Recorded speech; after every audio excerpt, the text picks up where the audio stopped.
Я бы хотел говорить с вами по-русски. Для меня это очень трудно, потому что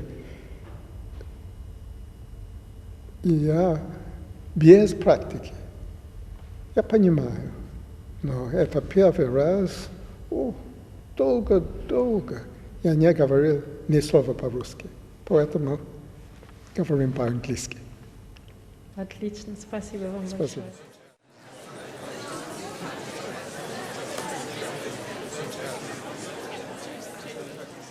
My father was born in a small town in what was still Russia, which is now Latvia, called Dvinsk.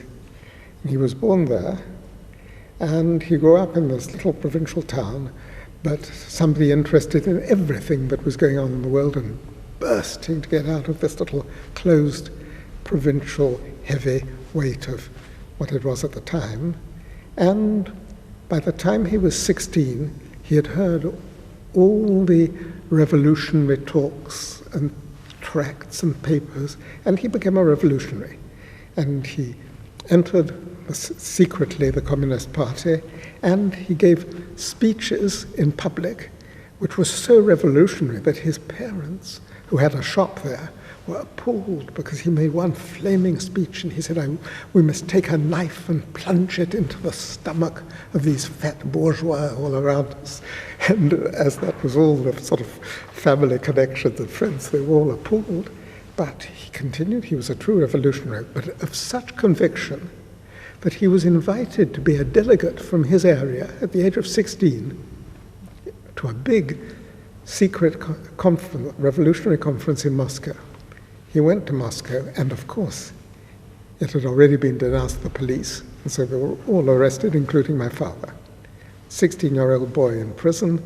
His father then started doing everything that people did at the time, for asking, going there, undoubtedly paying money right and left, and in the end got it agreed he could be released from prison if he got straight out of the country.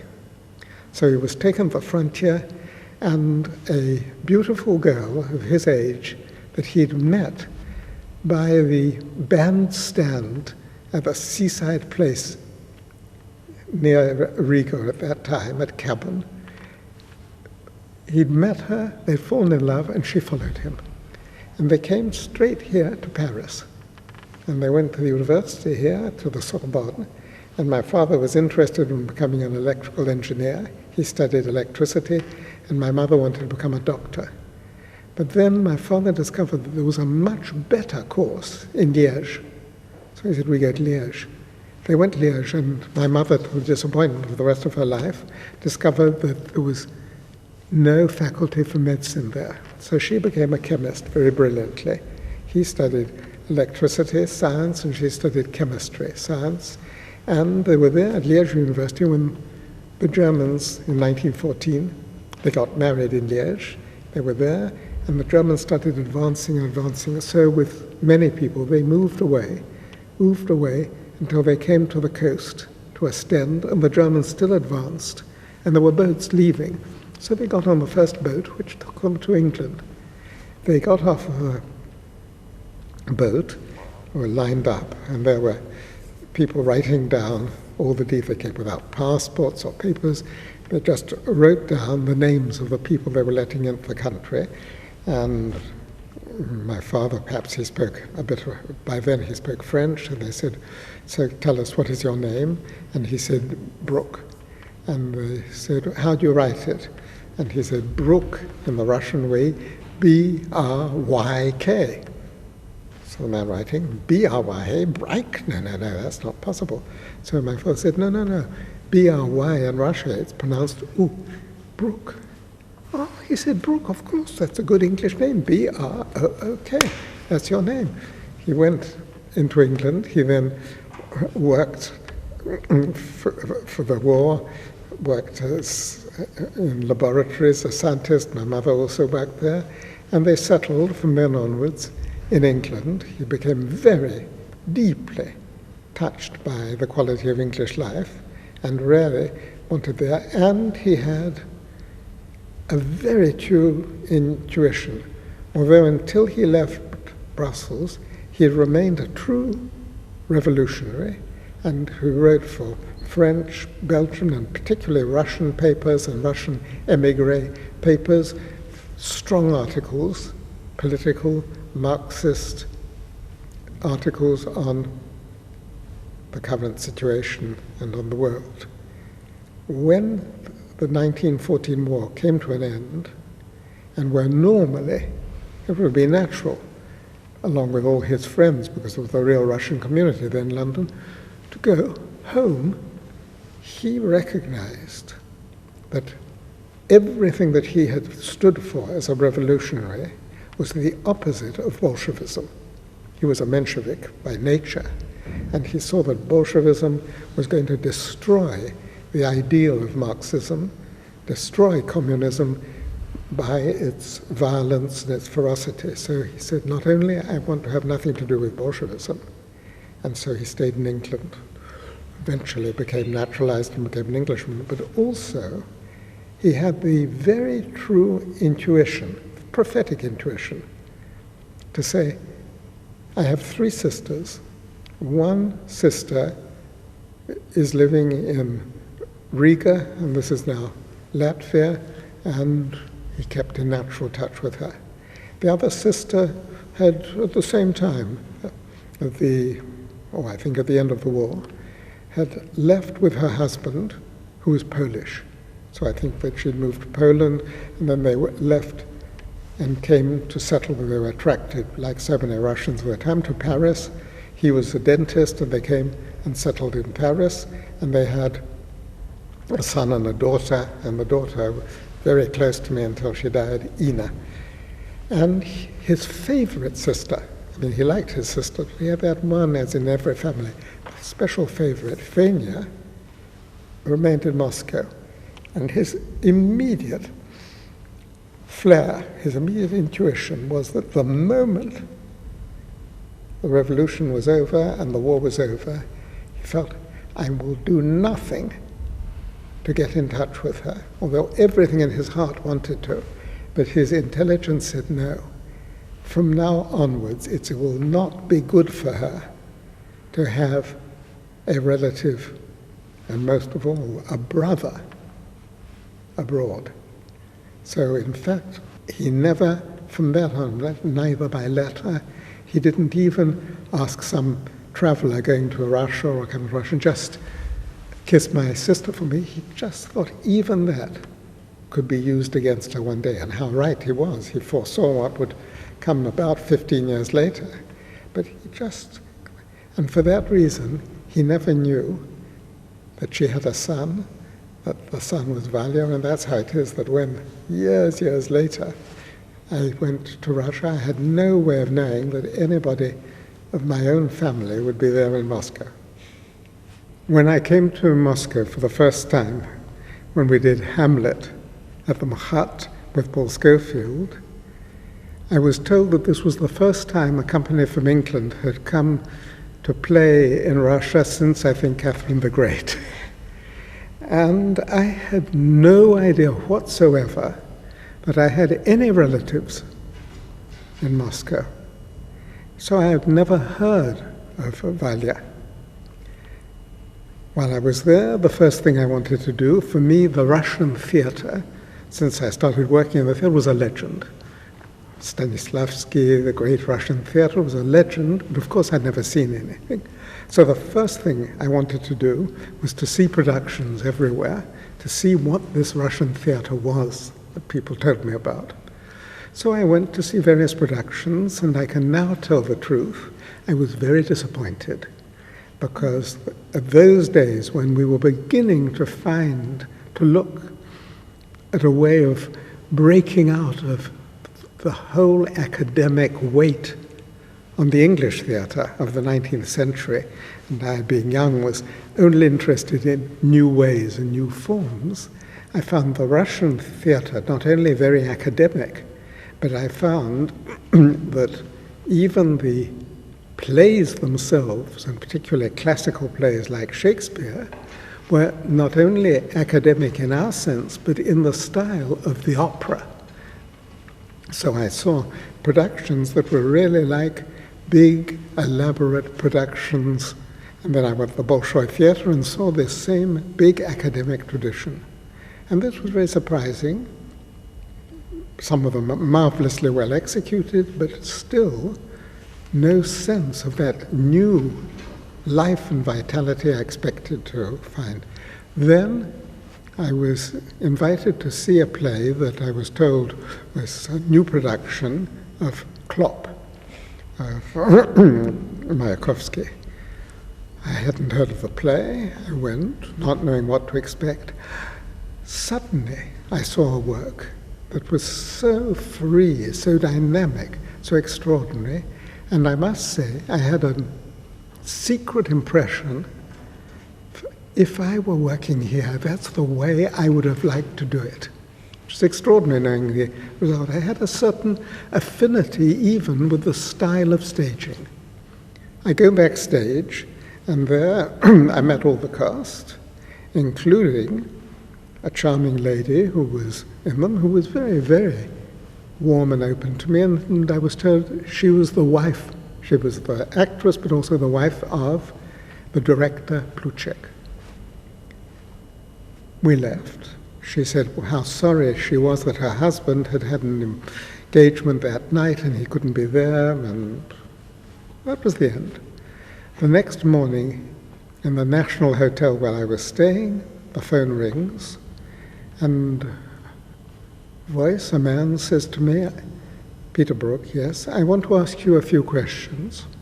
Oh, can you tell me, where did your father come from? Where was he born? When did he leave Russia? Now, as an Englishman coming at that period after the war to a still Stalinist Russia, this was at once not only the secret police, but everything that I was at once against. And I said, you have no right to ask me a question like this. Who would you think you are to put questions like this? A long pause and then a little voice. I think I'm your cousin. I said, come quickly. So he came straight over to the hotel, and that was the beginning of a family relation and a friendship that lasted until he died.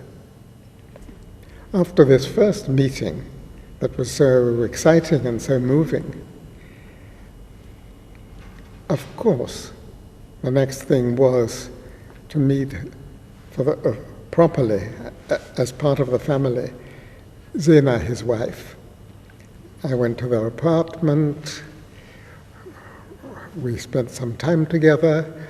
We then corresponded, but it was still the period when people had great difficulty in having visas in Russia to go abroad, so it had to wait for quite a long time before he next had permission to come to London, meet my brother, meet my father. I can't tell you any longer whether he came to England or whether I came on our next visit, which was when we came with King Lear, which was quite a time later. But by the time we'd come with King Lear, we were in simple contact. And again, when I was there next in Moscow, of course, dinners with my wife, with his wife, all together in their apartment. Then I would go again to his theatre, to the Satyri Theatre, see his new work. And gradually, it became possible for him to travel. At first, always delegatsy, always official.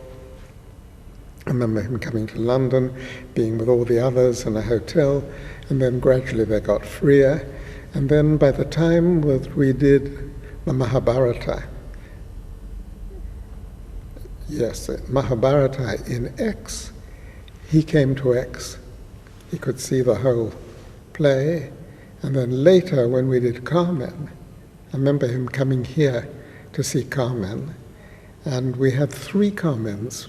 It was the first cast we had. We played it every night for a week, and for this to be possible, we had 3 casts that were always interchanging. I had done something that's never done in opera. I had rehearsed them all together.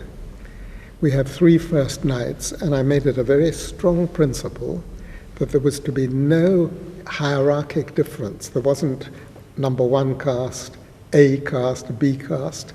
They were all the same. When Valya arrived here, and with the tradition of opera as he knew it, I said, we have 3 castes. So he said to me, yes, but I want to see the best one. Which is the best one? And I said, there isn't a best one. They're very different, but for us, they're all the same. So he took me aside, not only as a cousin, but as a fellow professional. And he said, yes, but between us, just tell me which is the better one. I said, Valya, I can't. They are the same. So he came to see all 3, and then he realized that. But one of them was, we have 3 very, very good comments, but each of the women appealed to men on a different level. And there was one particularly, he said, but that's the one that I like, I'm most attracted to. I said, fine. But for performance and singing, no.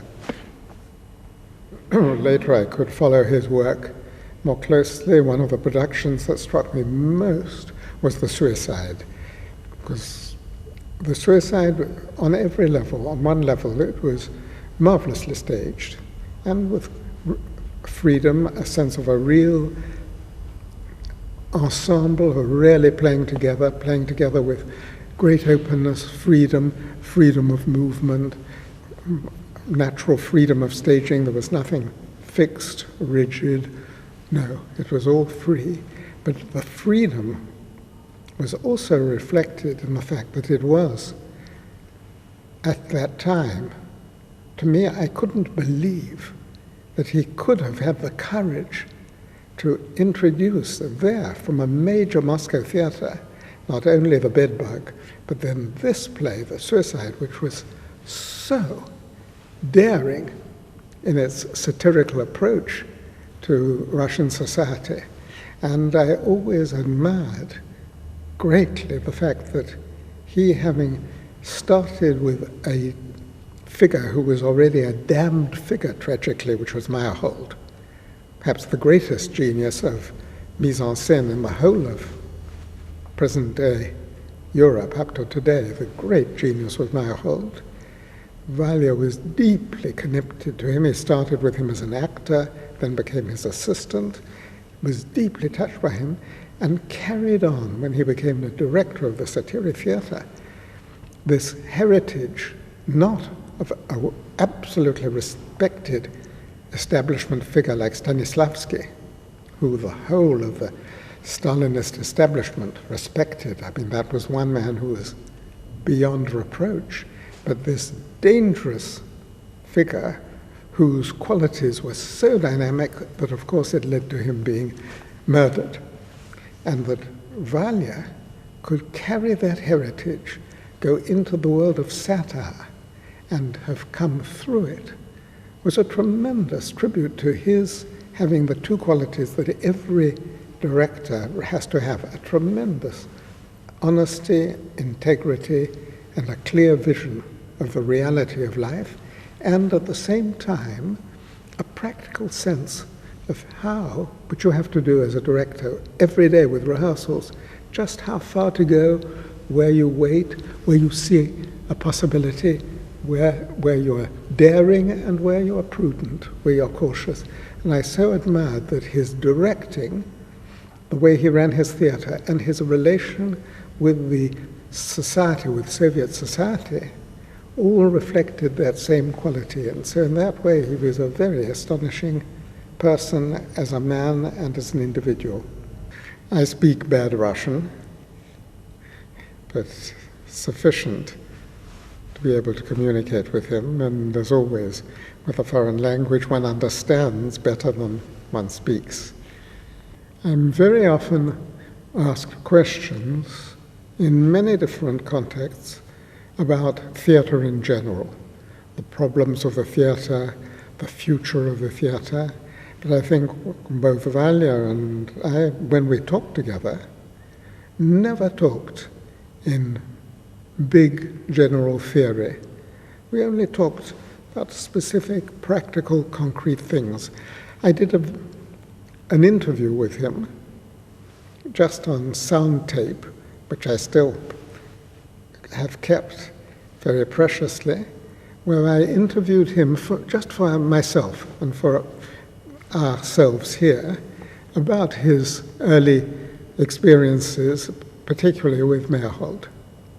And so we had a long, at least 1 or 2 days here, where I asked him to tell me all his memories in the way that I'm now talking about him, in the way he talked about how he met, how he was as a young man, a very fiery young actor, and he was engaged as an actor, how this moved on to being assistant, how marvelous stories of how Meyerhold would suddenly discover the secret of a staging in the very last moment, how he would work, and then suddenly he would come early at the theatre, start rearranging the furniture. Suddenly people would come in and he said, we're going to do it all differently today. How in one time Meyerhold had to stage a contemporary play that he didn't think any good, but it was clearly that there was a political reason why the theatre had to do this play. He had no option. And everyone thought it would be very, very boring. And he tried to find how he could bring it to life. And then Valya gave me 2 examples. One of how he staged a scene in which a number of drunken people arrive at a party in such a way that it became legendary, the staging of that scene, and another where in a very boring scene, long, boring text, he suddenly had the idea, because it was about bureaucracy, and he came into the theatre and said, bring me all the sheets of paper that you can find anywhere in the theatre, and then he hung them up above the stage, and then during the scene, all these sheets of paper, like snow, would fall on the stage, and this made an enormous impression of the audience and got past a very bad scene. So it was in that sort of way that we talked together. Both Valya and I knew one another at times when we were both enormously occupied with our own work and responsibilities. I couldn't suddenly, in the middle of that work, just fly over to see him in Moscow and spend a weekend with him as one could easily with somebody nearby, and the same for him. He would have loved to have come over to see all of us and all the family, but he hadn't the opportunity, so that when the possibility was evoked that I might come and do a production, and knowing that the great quality of working in Russia is that rehearsals are very long, although that in England and America in those days there was still this tremendous pressure to do everything in 3 weeks or 4 weeks, and I'd been fighting to push that farther and farther back to get 6 weeks, 8 weeks, or until we came to the Bouffe du Nord, where for the first time we could spend months and years preparing something. I knew that this was the only reason to do an interesting work in Russia would be to use that conditioning, particularly with an outsider coming and working with their actors. And I would clear I could never ever find the possibility of leaving a responsibility for this theatre, the Bouffe du Nord, leave all other work and go and spend 6 months in Moscow. So it never came about. Mm-hmm. Of course, my brother and I, of course, suffered from the reality of this situation. We could, both of us, rediscover our only direct cousin, because there was the cousin in France who died shortly after the war, and Ina, the cousin who was close to us. And then there was Valya, who my brother also came to know very well, and who we saw in the same way, individually and together. But none of us had any knowledge whatsoever, other than our father telling us that the one he loved so much was Fenya. We knew nothing whatsoever about her, and curiously, the best of my memory, I can't remember ever talking about her with Valya. It seems now, looking back, very strange, but I think that with him, his wife, who was an exuberant, splendid, very good actress, an splendidly exuberant woman and totally committed to her husband, and so continually on the warpath, whether somebody in the theatre had done something not right, whether he was properly appreciated. There was so much of her vibrating to support him right after the last that I don't think that the question of the previous generation ever arose between us when we were together. What is considered the art of the director is something that originated at the end of the 19th century in the Russian theatre. This figure, so controversial, of the director, was invented by Russia. And in the end of the 19th century, the early years of the 20th century, there was that enormous explosion of talent that comes with pioneers discovering a new continent. And through this, two extraordinary figures arose who have dominated the whole of the Russian theatre, and that was Stanislavski and Meyerhold. And of course, at first Meyerhold worked for Stanislavski in the way that Valia worked for Meyerhold, and at first Stanislavski was the master. But very rapidly, Meyerhold being a revolutionary, independent one, his relationship with father and son with Stanislavski broke apart, and gradually they went in two apparently different ways. Stanislavski going into one direction, which led to this absolutely everyday life drenched naturalism, and Meyerhold into this biomechanical sense of this everything coming through a free use of the body, developed really like an athlete and like a clown. And in Stanislavski's theatre, this was not the case. So it would seem that the two were going in completely different directions.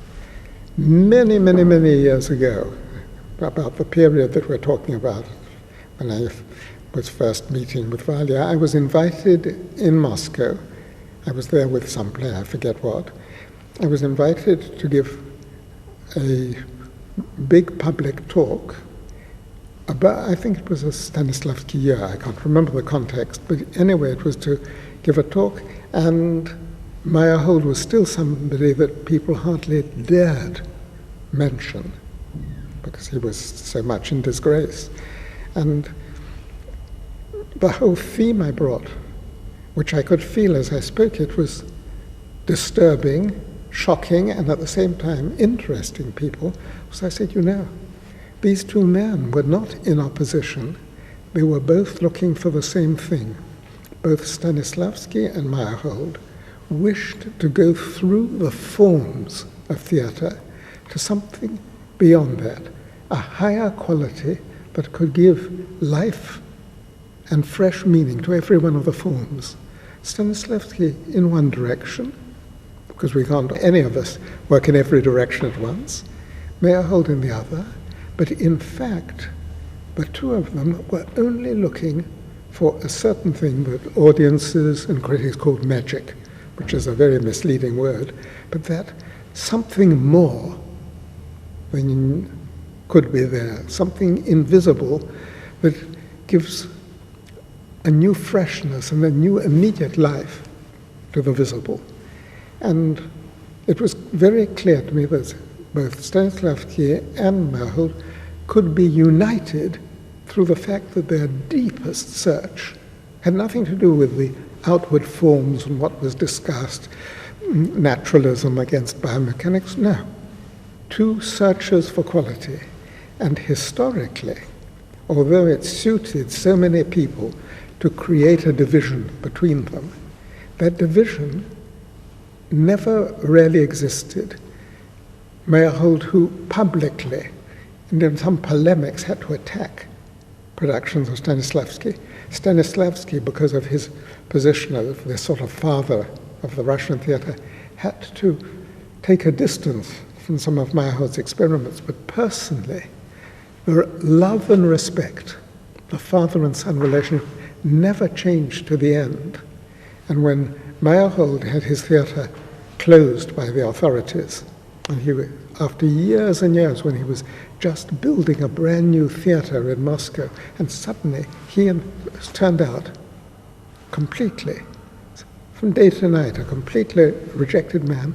Stanislavski, already quite old, intervened immediately and not only invited him to come and join the direction of his theater, but did something even more daring.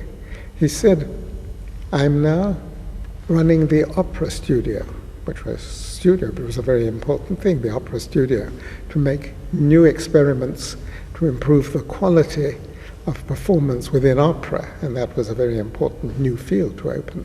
And he said to Meyerhold, I want you to come, and I want you to work with us, I want you to direct an opera. And there was a report, which is one of the most moving things in theatre history, that Stanislavski called the whole ensemble of the opera studio together. And they came in, and they were all sitting on chairs, and there was one chair, like this, facing them, the chair of the master, Stanislavski. And always with this big ceremonial respect that there was in the Russian theatre at that time, all the actors, the writers, the dramaturgs were there respectfully in front of the master, who was the director. And there they sat and waited, and instead of Stanislavski just coming in and sitting down, he came in with someone else. And suddenly they realized that someone else was Meyerhold. And even more surprised, Stanislavski, instead of taking his seat, said to Meyerhold, this is your seat. This, ladies and gentlemen, is my successor. This, with a man who's had his theater closed by orders of the Kremlin. Very Imagine courageous. what a courageous thing it was. And for a year he could protect him, but the machine was remorseless and too powerful. And so after a year, I think it was because Stanislavski died first. I think, if my history isn't wrong, that Stanislavski's died, and that protection being removed right away, he was taken, thrown into a prison, tortured, writing letters that have since been released, which are deeply moving, to Molotov and to Stalin. Everything ignored, and he was executed in the cellar of the prison.